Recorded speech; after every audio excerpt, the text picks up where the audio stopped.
श्री कृष्ण गोविंद हरे मुरारी, हे नाथ नारायण वासुदेव। श्री कृष्ण गोविंद हरे मुरारी, हे नाथ नारायण वासुदेव। आज मैं देख रहा हूं कि सोशल मीडिया पर परम पूज्य आसाराम बापू जी के भक्त लोग सड़कों पर हैं। क्या चंडीगढ़ है, क्या दिल्ली है, क्या राजस्थान है और क्या उत्तर प्रदेश है। ये लोग सड़कों पर हैं क्यों? ये लोग सड़कों पर उनके परम पूज्य गुरुदेव को एक साजिश के तहत षड्यंत्रकारियों ने उनको जेल में पहुंचाया। और देखेंगे कि इस देश का भी दुर्भाग्य है। आज नौजवान लोग, व्यक्ति, समाज के लोग मीडिया को देखते हैं, गोदी मीडिया को देखते हैं। जो मीडिया दिखाती है उसे भी बेचारे सत्य मान लेते हैं कि जो मीडिया ने दिखाया वो सब सत्य है। अरे क्या बात करते हो। पुलिस वाले बिक जाते हैं, मीडिया वाले बिक जाते हैं, मंत्री बिक जाते हैं, कितने लोग बिक जाते हैं पैसे के बलबूते पर। और आसाराम बापू जी ने इस समाज के लिए, सनातन संस्कृति के लिए जो कार्य किया है, आज तक इतिहास उठा के मुझे बताओ किसी आदमी ने इतना बड़ा कोई कार्यक्रम किया। 18,000 20,000 बाल संस्कार केंद्र, बच्चों को अच्छे संस्कार दो, बच्चों को अच्छी राह पर चलाओ। और देखिए दुर्भाग्य है क्या कि बताइए 74-75 साल की उम्र में कोई आदमी कोई गंदा काम करेगा।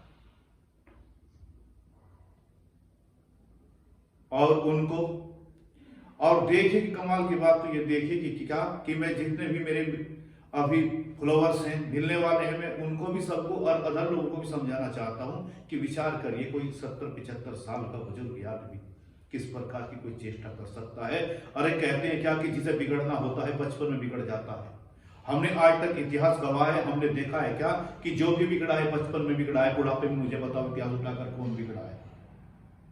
और दयानंद सरस्वती जी ने इस देश के लिए, इस राष्ट्र के लिए क्या कुछ किया, इतिहास गवाह है उस चीज का। और दुष्ट लोगों ने उनको 7 बार जहर देकर मार दिया था। और ये समाज, हमारे भारत का तो समाज ऐसा है क्या कि जब तक ये आदमी रहता है तब तक उसकी कदर नहीं होती, और जब ये आदमी मर जाता है उसके बाद में फिर कदर करते हैं, रोते हैं। क्या होगा जब समय वक्त था जब जागे नहीं। और उनको आज एक लड़की के झूठे केस में, और देखिए क्या कि किस प्रकार का षड्यंत्र चला है। क्या कहीं उसकी लड़की की जहां पढ़ती है वहां उम्र उसकी 17 साल की है, कहीं उसके कोई बीमा होगा, कोई करा होगा, LIC का कोई सी कंपनी करा होगा, वहां पर दूसरी उम्र मिलती है। कहीं वो 18 की है, कहीं उसको 17 की कर दिया। और 500 एक्ट लगाकर उन बुजुर्ग संत को इस लोगों ने, षड्यंत्रकारियों ने उनको जेल के अंदर पहुंचा दिया। और आज उनकी 87 साल के लगभग उम्र हो रही है। और दुर्भाग्य देश का कि मैं कहता हूं, उन लोगों से कहना चाहता हूं कि जो परम पूज्य आसाराम बापू जी के साधक लोग हैं, वे तो उनको समझते हैं। क्यों समझते हैं वे? कि उनको पता है वे उनके पास में रहते हैं। कोई कहता ना उनको कोई घूंटी पिलाई है, कोई मुगली घुट्टी पिला रखी हुई तो उनके गुण गाते हैं। ऐसे कोई किसी के गुण नहीं गाता है। कहते हैं क्या कि चमत्कार को ही नमस्कार होता है।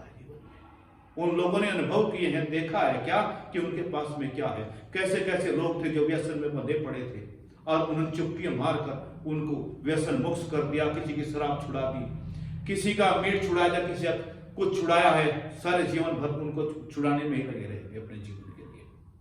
उन्होंने अपने लिए कुछ नहीं किया। समाज के लिए लोग कहते हैं 400 आश्रम है, 500 आश्रम मेरे, 400-500 आश्रम अगर उनके पास में है तो ये बताइए वे क्या 400-500 आश्रमों में रहते हैं? वे लोगों के लिए व्यवस्था है। कहीं बच्चों का कार्यक्रम चल रहा है, कहीं गरीबों भंडारे कार्यक्रम चल रहे, कितने कार्यक्रम चल रहे हैं। और सरकार जो है इस बात पर कोई संज्ञान नहीं ले रही है।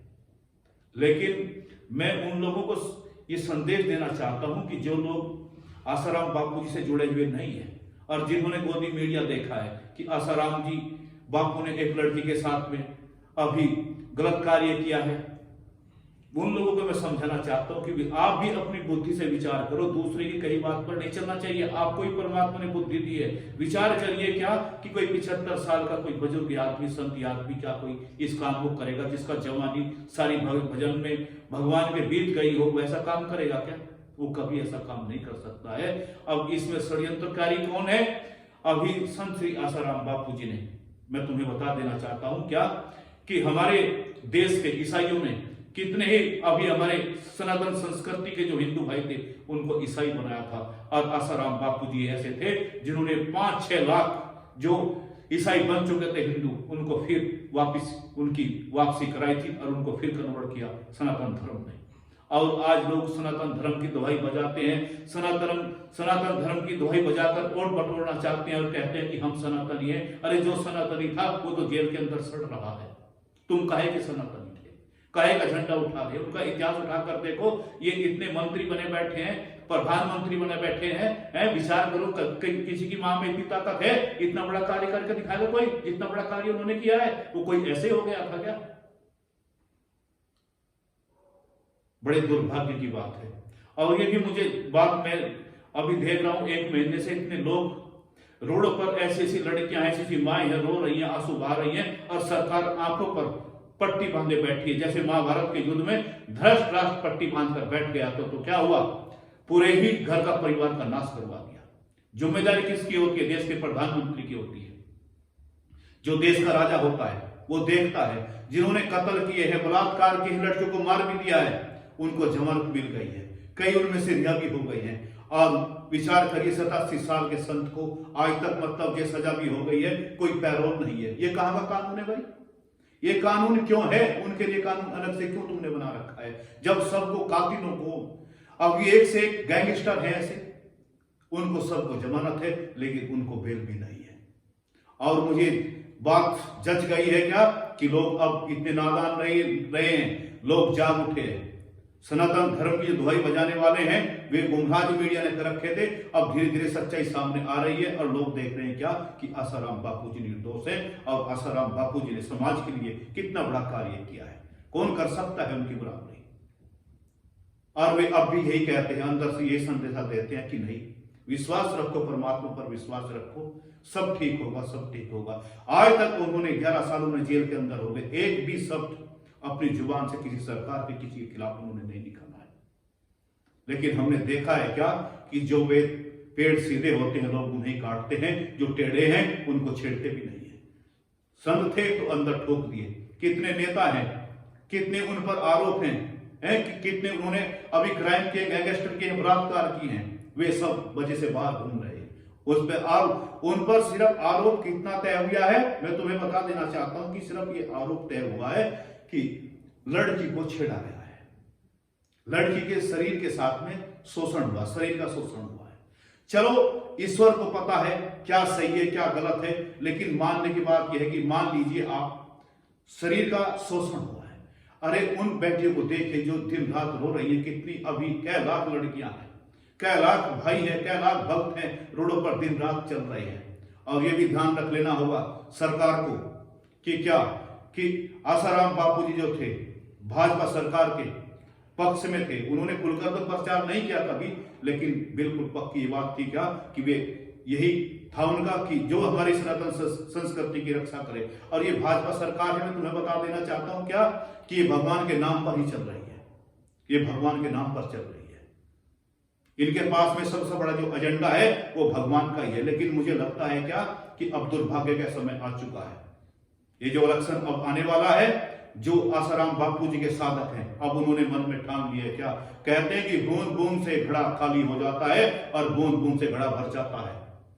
अब उन लोगों ने ये घोषणा कर दी है क्या कि चाहे कुछ भी हो जाए और चाहे हमें नोटा का बटन दबाना पड़े, लेकिन इस सरकार के खिलाफ काहे की सरकार, काहे की सनातन संस्कृति की सरकार है। जो ऐसे संत अभी जेल में पड़े हैं और वे बीमार हैं, 87 साल के हैं, उनको कितनी बीमारियां, और वे मौत और जिंदगी के बीच में जी रहे हैं, उनको एक दिन की जमानत तक नहीं मिली है।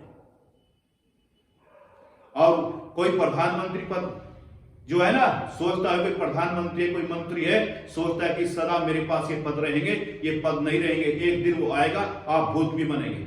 वो कहते हैं ना, भूतपूर्व प्रधानमंत्री, भूतपूर्व मंत्री जी, तो एक दिन भूत भी बनना है और भूत बनकर बंगले में रहोगे जब तुम अकेले रहोगे, और तुम्हें जो उनके साथ में अभी अन्याय हुआ है, क्या सन सताए तीनों जाए, तेज वंश और कुल तीनों मिट जाएंगे बिल्कुल, उस टाइम तुम्हें याद आएगा। आज तो तुम दूसरे हवा में घूम रहे हो क्या, कि गाड़ी तुम्हारे पास में है, हजारों लोग काफिले में तुम्हारे साथ चल रहे हैं, और तुम देख रहे हो क्या कि हम ही हम हैं। अरे रावण भी यही कहता था, मैं ही मैं हूं, लेकिन कहां मिट गया, नामो निशान मिट गया उसका। तो मैं यही कहना चाहता हूं कि जो लोग आसाराम बापू जी के साधक हैं, हिम्मत करो, साहस करो, अब जागने का समय है। हम भी हर प्रकार से आप लोगों के साथ में खड़े हैं। कब तक सहन करेंगे, कब तक होगा। और जो लोग अभी आसाराम बापू जी की रिहाई के लिए रोड पर उतर रहे हैं, मैं कहता हूं बिल्कुल डट कर अपना अधिकार सरकार से मांगना चाहिए, और सरकार को भी ध्यान देना चाहिए क्या कि 2024 का इलेक्शन भी आने वाला है। अब तक आसाराम बापू के साधक बस ये करके बैठे थे क्या कि कुछ ना कुछ होगा, हल निकलेगा, रास्ता निकलेगा, लेकिन उन्होंने अब देख लिया क्या कि सब कुछ सरकार के हाथ में है, और सरकार ही जो है यही नहीं चाहती कि आसाराम बापू जी वहां रहें। सनातन संस्कृति को जिन्होंने इतना ऊंचे लेवल पर लेकर गए और आज भी जेल के अंदर सड़ रहे हैं, और लोग कहते हैं क्या कि आसाराम बापू जी ने बलात्कार किया है, बलात्कार किया है। अरे आसाराम बापू जी ने बलात्कार नहीं किया है, आसाराम जी ने तो इतने काम किए जीवन में कोई कर नहीं सकता, लेकिन ये निबड़े लोग क्या जानेंगे।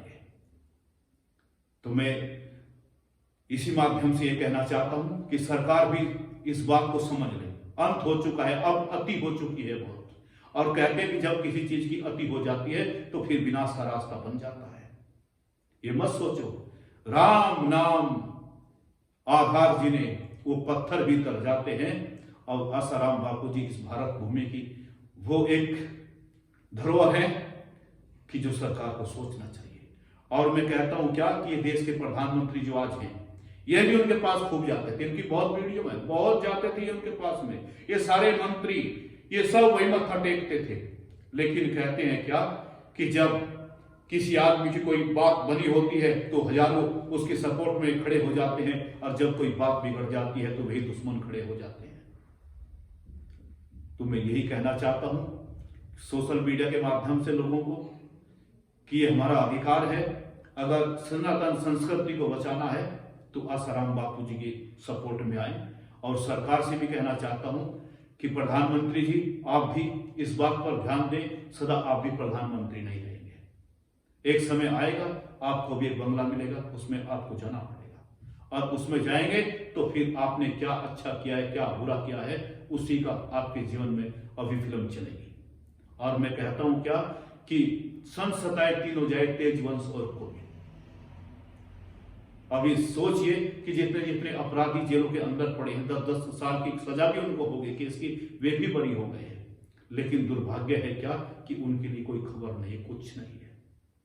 तो मैं सोशल मीडिया के माध्यम से जो लोग सनातन संस्कृति की पूजा करते हैं और मानते हैं कि हमारी सनातन संस्कृति है, तो वे लोग इस बात को ध्यान रखें और विचार करें क्या कि एक 75 साल का आदमी क्या बलात्कार कर सकता है। और समय की धारा देखिए क्या कि कोई रिपोर्ट भी ऐसी नहीं हुई, डॉक्टरी मेडिकल रिपोर्ट भी जो आई है उसमें बलात्कार सिद्ध भी नहीं हुआ कि बलात्कार हुआ है, बस लड़की के साथ में छेड़छाड़ हुई है। एक छोटे से मामले में उनको इतनी बड़ी कठोर सजा दी जा रही है।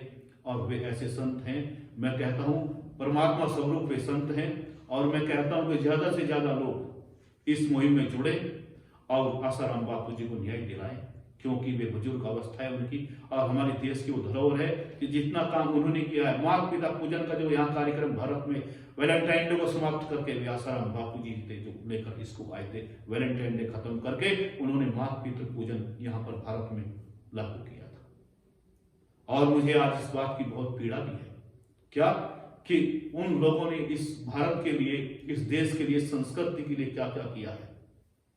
और नेता लोग भी जाग रहे हैं, क्योंकि अब अति हो चुकी है।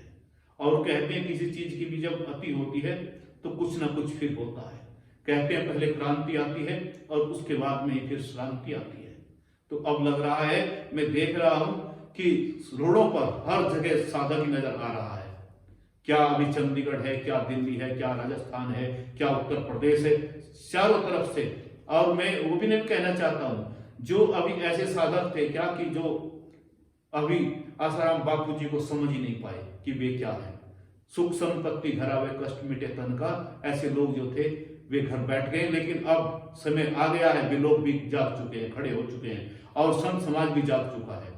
और संत समाज ने घोषणा कर दी है क्या कि अगर आसाराम बापू जी नहीं आए तो 2024 के इलेक्शन में सरकार को इसका परिणाम भुगतना पड़ेगा। सरकार तैयार रहे। ये बात हमारे समाज के लोगों ने इस बात को कहा है, और उन्होंने कहा कि आसाराम बापू जी को अगर सरकार रिहा नहीं करती है तो इस बार चाहे नोटा का बटन दबाना पड़े हमको, लेकिन भाजपा सरकार का विरोध करेंगे, डट के करेंगे। जो हमारे गुरु का नहीं वो किसी काम का नहीं है। अरे जिन लोगों ने इतने बड़े बड़े कत्ल किए हैं, बलात्कार किए हैं, उन सबको जमानत मिल गई है, रिहा होकर घर आ गए कई, और उनको आज एक दिन की भी अभी उनको मोहलत नहीं मिली है, अस्पताल के इलाज के लिए भी नहीं दे रहे हैं। और ये ध्यान करें, इसका श्रेय किस पे जाएगा? कोई सोचता कोई जज पे जाएगा, पुलिस वाले पे जाएगा, किसी पे नहीं जाएगा। इसका जो भी अभी श्रेय जाएगा, अच्छा बुरा जो भी जाएगा, अगर आसाराम बापू जी के साथ में कोई खिलाफ कार्य चल रहा है, उनको जमानत नहीं मिल रही है, तो इसका जिम्मेदार कोई और नहीं होगा, देश का प्रधानमंत्री होगा। इस सारी पीड़ा का जिम्मेदार लाखों लोग, करोड़ों पर लोग उनके साधक हैं, अरोड़ों पर रो रहे हैं, प्रार्थना कर रहे हैं, तो उसका जिम्मेदार देश का प्रधानमंत्री होगा, कोई और नहीं होगा। उसका कारण है क्योंकि वो राजा है, और राजा का कर्तव्य क्या होता है? अपनी प्रजा को देखना, मेरी प्रजा कहां दुखी है, कौन प्रजा मेरी दुखी है। अब ये इतने उनके भक्त लोग हैं, रोडों पर अभी घूम रहे हैं, क्या उनको दिखता नहीं है? एक लड़की के आंसू बहाने से अभी उनको 10-12 साल की अभी सजा हो चुकी है उनको, और वे उनके उस लड़की के तो आंसू दिख गए कि उस लड़की ने रो के बताया है। ये लाखों लड़कियां रो रही है, लाखों माएँ रो रही, लाखों भाई रोते हैं, उनके आंसू नहीं दिखते क्या सरकार को? तो मैं इसी प्रवचन के माध्यम से ये कहना चाहता हूं कि जो लोग सनातन संस्कृति को बचाना चाहते हैं, तो मैं कहता हूं कि आसाराम बापू जी की सपोर्ट में आए, और ज्यादा से ज्यादा सोशल मीडिया का जमाना है, सोशल मीडिया की लड़ाई है। आज के टाइम में सोशल मीडिया के माध्यम से जिनको ऐसा लगता हो, हमारे प्रति जो लोगों की श्रद्धा हो कि हाँ भाई हम प्रवचन आपको दे रहे हैं, बता रहे हैं कि सही बता रहे हैं, विश्वास करना पड़ेगा आपको अपने दिमाग से चलना पड़ेगा। मीडिया किसी को क्या दिखा दे ये मत जाना। मीडिया पैसे के बलबूते से आप किसी का कुछ भी करा लो, आप पैसा फेंको और तमाशा देखो, कुछ भी न्यूज चलाओ वही चलेगा। बता किस किस की न्यूज पर विश्वास करें? अभी आज तक कोई सूचना दे रहा है कि वहां पर कितने आदमी मर गए, 20 मर गए डूबकर। दूसरे वाला दे रहा है कितने मर गए, कहने के वहां 30 मरे। तीसरे वाला दे रहा है वहां पर 45 मरे। किसका विश्वास करें, किसका नहीं विश्वास करें? तो मैं यही कहना चाहता हूं कि जो जहां जिस क्षेत्र में आसाराम बापू जी के साधक हैं, उत्तर प्रदेश जिसका जो भी क्षेत्र पड़ता है, कोई गुजरात का है, कोई कहीं का है, आसाराम बापू जी की तो वह छवि है। कोई सोचता हो क्या कि आसाराम बापू जी के भक्त कौन सा ऐसी जगह है जहां उनके भक्त नहीं है? और 2024 का जो इलेक्शन है ये हल्के में नहीं लेना है, उनके हर जगह साधक हैं। और कहते हैं क्या कि जब समय वक्त खराब आता है तो क्या होता है, 1-2 वोटों से भी हार हो जाती है और 1-2 वोटों से जीत भी हो जाती है। तो मैं यही कहना चाहता हूं कि संत को सताए नहीं, बहुत हो चुकी है। उनकी 87 साल की उम्र है, उन पे दया करो। भगवान को भी सोचो, भगवान भी कोई जीवन में है। कोई व्यक्ति कहता है कि भगवान की सत्ता से चल रहा है। अरे भगवान की सत्ता से कहां, सत्ता तो तुम्हारी भी अपनी चल रही है। भगवान के अगर दया धर्म का मूल है, पाप मूल अभिमान, तुलसी दया ना छोड़ी जब तक घट में प्राण। अगर तुम्हें दया होती तो वे कब के बाहर आ जाते। तो मैं यही कहना चाहता हूं, सभी से मेरा हाथ जोड़कर ये प्रार्थना भी है, निवेदन भी है कि और कई संत लोग बेचारों ने अपना आश्रम भी छोड़ दिया है।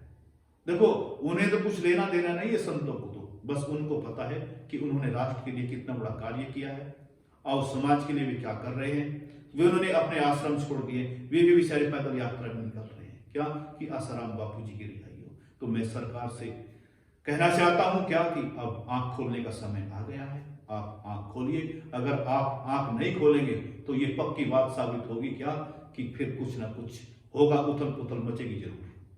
और वो उथल पुथल किसकी तरफ से? वो परमात्मा की तरफ से ही बचेगी। फिर परमात्मा ही करेगा। बिल्कुल कहते हैं क्या कि जितने बड़े रावण था, कितना बड़ा साम्राज्य था, सोने की लंका थी, लेकिन धर्म राम जी के पास में था, तो क्या हुआ? उसका विनाश हो गया। तो अगर संतों को सताया जाएगा तो इसका परिणाम अच्छा आने वाला नहीं है।